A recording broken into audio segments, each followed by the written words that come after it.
ரட்சிக்கப்படுறதுக்கு முதலாக ஒரு முரட்டாட்டுள்ள மனிதனாக இருந்தேன். சண்டை பிடிப்பேன், கோபப்படுவேன். ஏனென்று சொன்னால் நான் படிக்கவில்லை.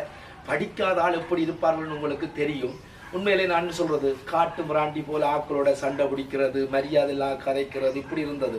ஆனால் உண்மையில நான் புதுக்குடியிருப்பில் அப்போ சில சேர்ச்சி இருந்தது. அந்த சேர்ச்சியில் இரவேல ஜெபம் பெய்வார்கள். எப்போ பார்த்தாங்க கத்துறாங்க, அல்லேலியா கூட்டம் உண்டு. நானும் என்னுடைய அண்ணாவும் அந்த சேர்ச்சுக்கு கல்லறிஞ்சோம். ஆனால் உண்மையிலே நாங்கள் நினைக்கல, சேர்ச்சுக்கு நாங்கள் கல்லறிஞ்ச நாங்கள் எங்களையும் இயேசு தொடுவார் நாங்கள் நினைக்கல. காலம் அப்படியோ கடந்து போகும் பொழுது நான் முன்னாள் போராளியா இருந்தபடினாலே நான் யுத்தத்திலே பலவிதமான, அதாவது என்ன சொல்றது, ஒரு வருஷத்துல 3 தரம் காயப்பட்ட நான். முதலாவது நாகர்கோவில் இடத்துல சினைப்படித்தால பட்டு இதுக்குள்ளால பட்டு போட்டுது.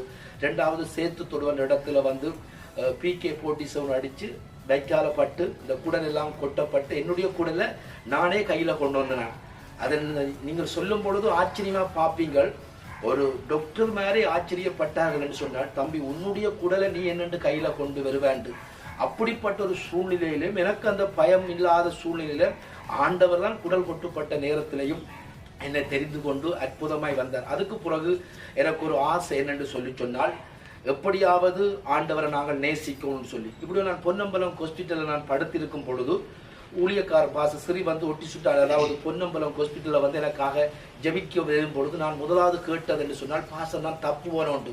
ஏன்டா எனக்கு எல்லா இடம் பயர் எல்லாம் போட்டு என்ன சொல்றது, ஒரு மரித்த நிலைமையில காணப்பட்ட பொழுதுதான் அந்த பாசல் வந்து எனக்காக ஜெபம் பண்ணிட்டு, தம்பி கர்த்தர் ஊழியத்துக்கு அழைக்கிறார் என்று சொல்லி, ஊழியத்துக்கு அழைக்கிறார் என்று சொல்லும் பொழுது எனக்கு படிக்க தெரியாது, எழுத தெரியாது, வாசிக்க தெரியாது. பேருக்கு 9ஆம் ஆண்டு வரைக்கும் பாடசாலை சென்றிருந்தேன்.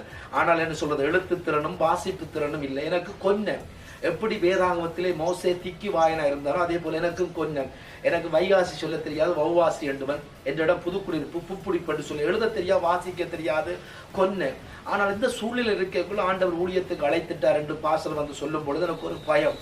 என்னென்று கடவுளுடைய ஊழியத்தை செய்கிறேன் என்று சொல்லி இருக்கும் பொழுதுதான் அப்படியே காலங்கள் கடந்து ஓடும் பொழுது நான் 2.5 வருஷம் இயக்கத்திலிருந்து 2.5 வருஷம் ஜெயிலில் இருக்கும் பொழுது கொஞ்சம் ஊழியக்காரராக சில விசுவாச பிள்ளைகளாக கூடி ஜெபிக்கும் பொழுது அதில் எனக்கு வேதத்தை வாசிக்கொண்ட ஆசை.